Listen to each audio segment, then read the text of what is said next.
Bonjour à vous les amis, content de vous retrouver aujourd'hui. On va pouvoir parler des diodes. Mais en fait, Davy, c'est quoi une diode?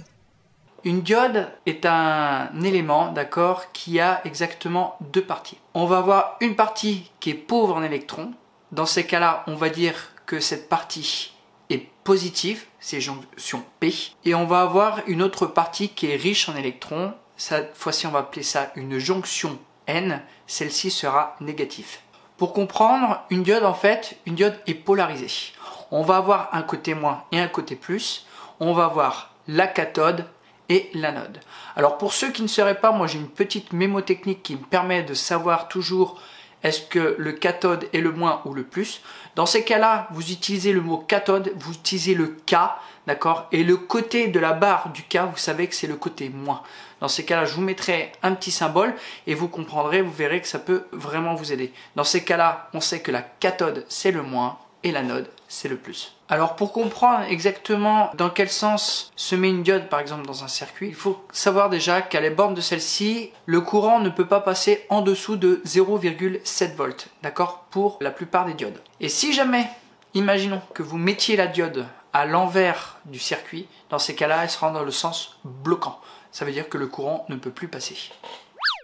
Quels sont les types de diodes? Alors on va avoir des diodes par exemple au germanium. Celles-ci peuvent être utilisées aussi pour leur côté un petit peu vintage ou côté aussi moderne. Celles-ci ont un seuil qui est un tout petit peu plus faible, d'accord. Elles auront un seuil approximatif à 0,35 volts. Ce sont des diodes justement qui ont l'utilité dans certains circuits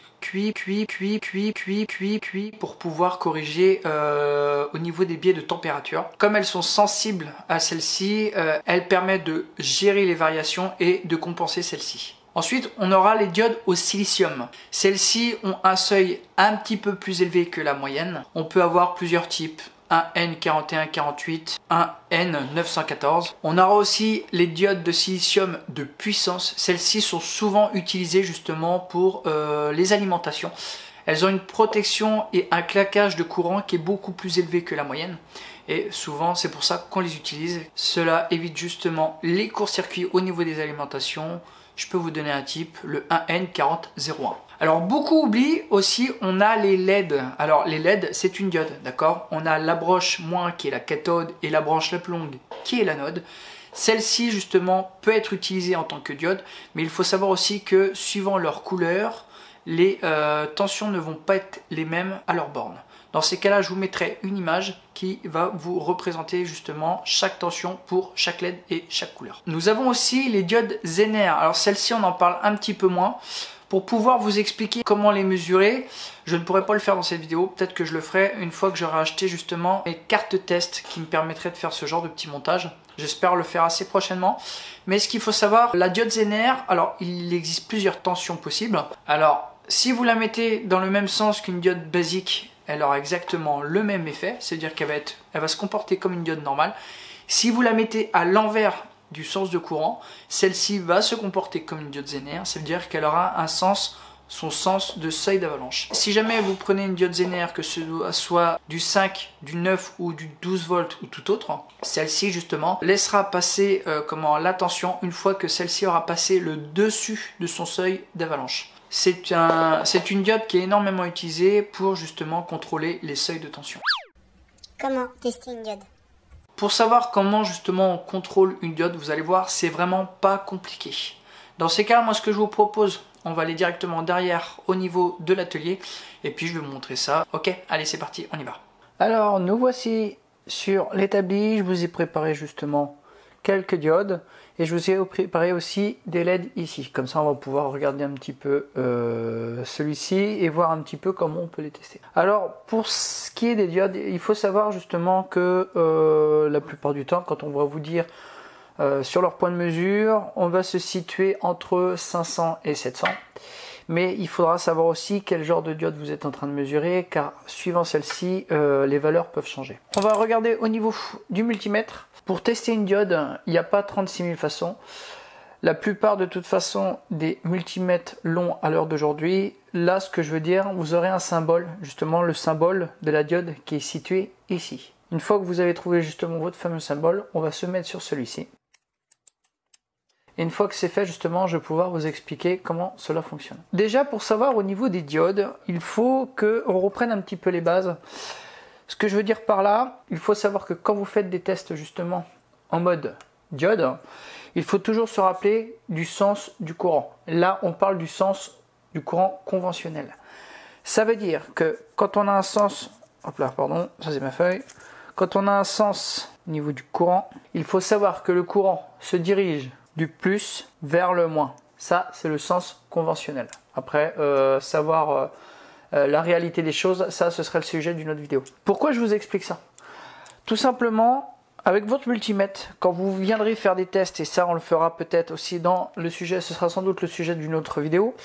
Alors, je tiens surtout à préciser que quand vous voulez faire des tests de ce genre, ça veut dire le moins sur le plus et le plus sur le moins, je veux vous indiquer en fait que là, ce sont des tests qu'on fait sur circuit pour tester certaines lignes. Par contre, si jamais vous avez besoin de faire des tests au niveau des diodes, dans ces cas-là, vous mettez bien le moins sur la cathode et le plus sur l'anode. Quand vous venez faire des tests, par exemple en mode diode, et ben là, il ne faut pas se tromper. Il ne faut pas mettre le moins, ça veut dire le noir sur le moins, et le plus au niveau du rouge. Non. Dans ces cas-là, quand vous faites des tests en mode diode, il faudra faire l'effet inverse. Ça veut dire le rouge, ce sera le moins, la masse, et le noir, ça sera le plus. D'accord? Car le courant se dirige du plus vers le moins. Alors, maintenant, pour ce qui est au niveau des diodes. On va commencer voilà, avec une diode ici. Et vous allez voir, je vais vous montrer la valeur justement sur le multimètre. Sur chaque diode, vous verrez toujours, comme je vous disais, le sens anode et le sens cathode. Sur celle-ci, vous la voyez bien, on a un petit riselet noir. On sait que celle-ci, c'est la cathode. Ce qui veut dire que c'est le moins. Alors, je vais venir vous mettre le multimètre ici. Là, vous allez le voir, nickel. Maintenant, je vais venir avec mes aiguilles. Le moins sur la cathode et le plus sur l'anode. Et là, on peut lire 0,592 volts. Celle-ci est bonne. Pour le deuxième test, on va venir voir justement, on a des diodes ici qui sont des diodes Schottky, aussi communément appelées des diodes de redressement. Celles-ci sont beaucoup utilisées dans les alimentations. Alors, on va la tester. Le moins sur la cathode, le plus sur l'anode. Et là, vous allez me dire, ah ouais, mais il y a un problème. Là, on a 0,222. Et bien, celle-ci est bonne. Pourquoi? Car les diodes Schottky, comme elles sont en commutation rapide, elles ont une valeur qui est beaucoup plus petite au niveau du multimètre. D'accord? Vous ne faites pas avoir à ça. C'est pour ça que je vous dis justement, il faut savoir ce que vous mesurez. Dans les diodes classiques, la plupart du temps, de toute façon, on est entre 500 et 700. Et pour tout ce qui est commutation rapide, on va être situé. On peut être entre 180 voire 250. Après, suivant les diodes, ça peut changer. Pour celle-ci, alors celle-ci c'en est une autre. Celle-ci, c'est la SB3001, je crois. Non, SB3000. On va venir la tester aussi. Vous voyez, sur celle-ci, j'ai 0,319 volts. Pareil, ça, c'est une diode Schottky à commutation rapide. Celle-ci est bonne. Ensuite, on en a une autre ici. On va venir la tester. On va regarder cela. La cathode sur le moins, l'anode sur le plus. Et là, on va se dire, oh, il y a un problème. Tu disais tout à l'heure entre 500 et 700. Oui, alors celle-ci est bonne. Alors pourquoi? Dans ces cas-là, quand vous n'êtes pas sûr, alors moi j'ai un microscope, ça peut m'aider. Mais la plupart du temps, vous avez une description qui est justement sur celle-ci. Il faut regarder. Et après, une fois que vous avez vérifié justement la description, vous allez sur Internet et vous allez voir justement son schéma ou son datasheet. Pour vous donner exemple, ici, j'en ai une qui lui ressemble. Elle lui ressemble comme deux gouttes d'eau, mais pourtant ce n'est pas du tout la même. Si je viens la tester, je vais la mettre comme ceci. On recommence. La cathode sur le moins, l'anode sur le plus. Et là, vous voyez, on a 0,522. Voilà. Ce sont pas du tout les mêmes. Pourtant, elles se ressemblent énormément. C'est pour ça, vérifiez toujours justement son numéro. Alors que ça peut être des SB3000, vous pouvez avoir des N5148, vous pouvez avoir des N4003, des N5818 et tout autre. Dans ces cas-là, faites attention, venez vérifier parce que vous pourriez vous faire avoir. Alors je vous ai dit forcément, il y a un côté passant et un côté bloquant. Pourquoi? Ce qu'il va falloir venir vérifier, C'est, alors pour moi, normalement j'ai pas besoin avec mon Fluke, quand j'ai une sonnerie je sais qu'elles sont bonnes. Puis là ce sont des diodes qui sont neuves. Mais justement, si je reviens faire le test, et que cette fois j'inverse la polarité, je viens mettre l'anode sur la position cathode et la cathode sur la position anode de la diode, normalement celle-ci doit être bloquante. Voilà, celle-ci est bloquante, ce qui veut dire que la diode est bonne. Si je viens vérifier justement celle-ci aussi, voilà, vous voyez elle est en all aussi. Ça veut dire que la diode est bonne. Alors quand c'est comme ça, ce que vous pouvez faire pour commencer, vous pouvez pour tester et apprendre justement acheter ce genre de petite boîte. Alors moi j'ai commencé avec ça, d'accord. Et bon, ces choses que vous achetez à pas trop cher, vous les achetez sur AliExpress.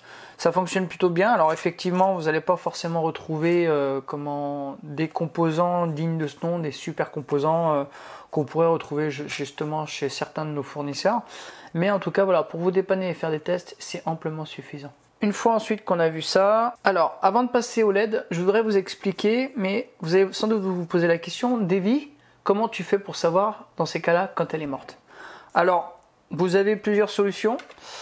La première, si vous la mettez dans un sens qu'elle bip et que vous la mettez dans l'autre sens et qu'elle bip, c'est-à-dire que celle-là est HS. Ensuite, vous pouvez avoir une diode qui est en fuite. Le but étant de pouvoir venir vérifier en position ohmètre.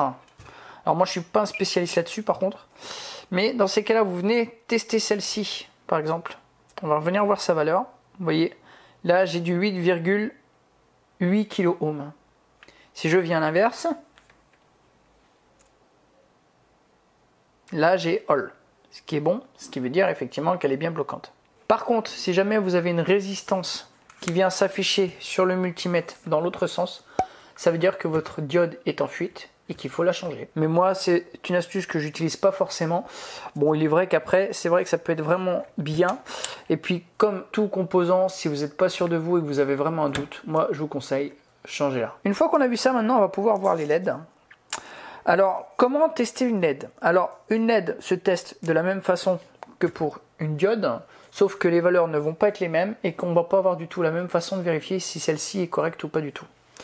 Alors, toujours en position diode, je vais me mettre comme ceci, vous puissiez voir.